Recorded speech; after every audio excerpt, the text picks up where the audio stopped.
Magandang araw mga bata! Kumusta? Handa na ba kayo sa ating aralin?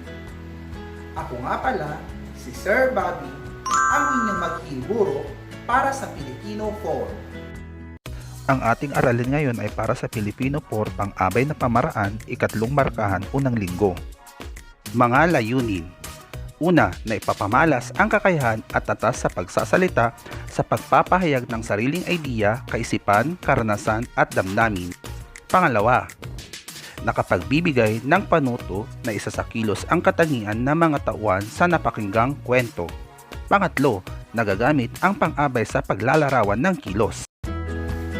Bago tayo pumunta sa ating aralin, balikan-aral muna natin ang ating napag-aralan sa nakaraang aralin.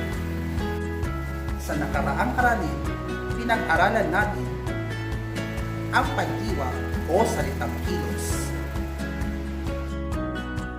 Tukuyin ang mga salitang kilos o pandiwa sa mga sumusunod na kaungusap. Una, ang aso ay tumatahol kapag may taong nakita. Asan dito ang salitang kilos na ginamit? Magaling, tumatahol. Pangalawa, ang babae ay nagtatanim ng gulay. Magaling, nagtatanim.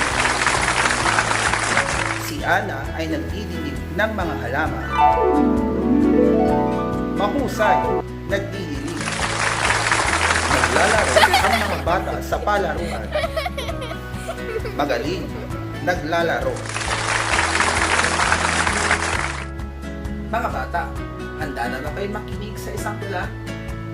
Pero bago yun, tandaan ang mga alituntunin habang binabasa ang tula. Makinig ng mabuti. Iwasan ang pagtikha ng ingay. At unawain mabuti ang napakinggang tula. Mga bata, kumusta ang buhay? May pinagkakabalahan ka ba sa bahay? Pag-aralang maayos na magbasa upang lahat kayo ay makapasa. Magsanay rin mabilis magsulat nang sa pagsasanay di kayo mangulelat. Lahat dapat ay masikap mag-aral, edukasyon ay dapat na minamahal. Mayroon lang akong hihilingin, matalinong paggamit ng gadget ang gawin. Mahusay gamitin sa inyong mga aralin upang karunungay makamit pa rin. Ilimit lang ang sobrang paglalaro at siguraduhing pag-aaral ay mahalo.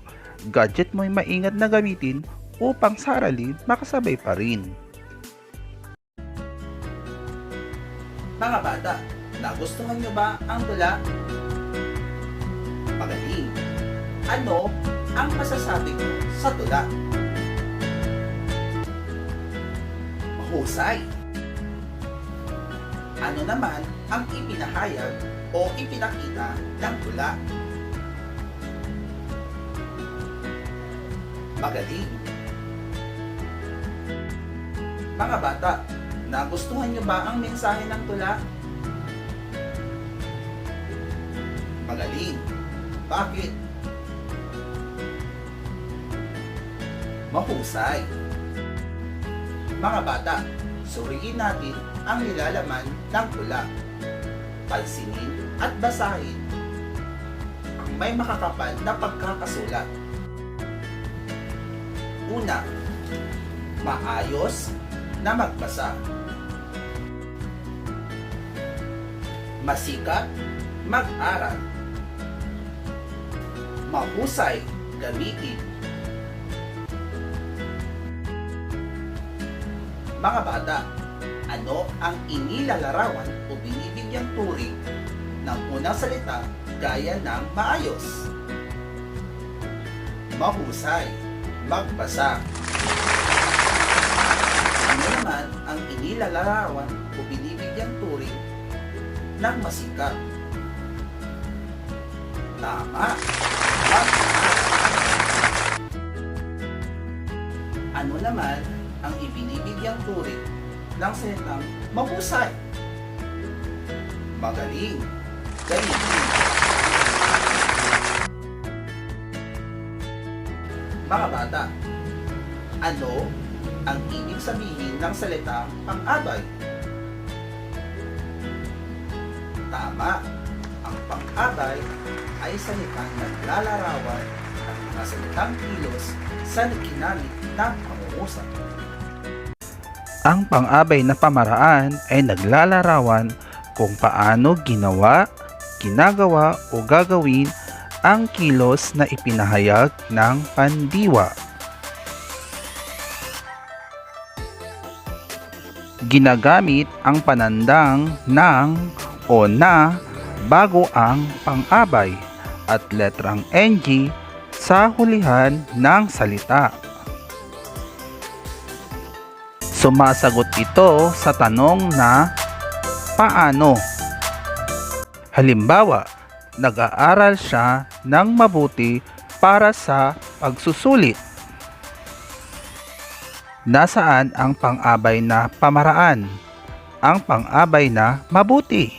Dahil ito ay naglalarawan sa pandiwang nag-aaral. Iba pang mga halimbawa. Matyaga silang naglakad pauwi.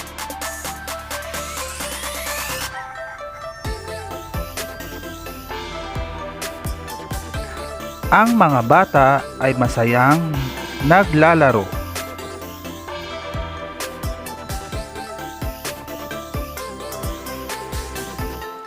Maingat niyang binuksan ang kanyang regalo.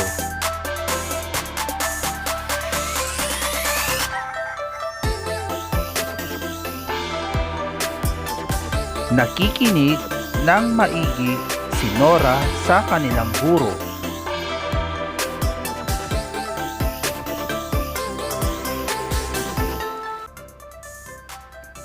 Ang kanyang proyekto ay agad niyang ginawa.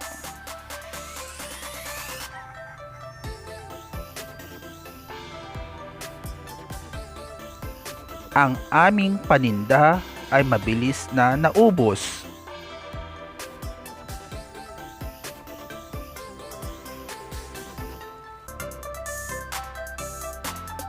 Palihim na naghahanda ng sorpresa si Julius para sa kanyang ina.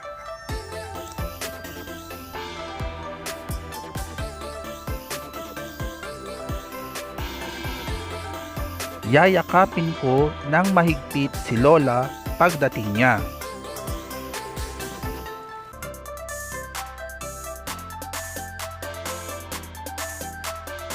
Masayang inabot ni Ella ang kanyang pasalubong sa akin.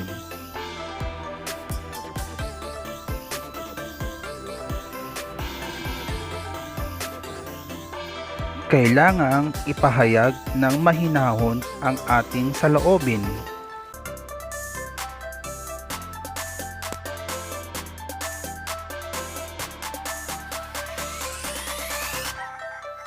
Tandaan, ang pandiwa na pamaraan ay naglalarawan kung paano ginawa ang kilos na ipinahayag ng pandiwa.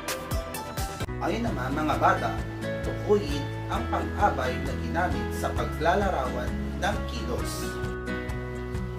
Una, mabilis tumakbo ang kuya ko. Dahang-dahang binuksan ni Lola ang pinto. Pangatlo, nagdasal ng taimtim si Aling Nena para sa kaligtasan ng kanyang anak. Pang-apat, masayang pinalita ni Reid ang kanyang pagkapanalo sa Miss UN 2017. Pang-lima, matyagang nagtuturo si Nathan sa kanyang bunsong kapatid na si Summer. 5, 4, 3, 2, 1.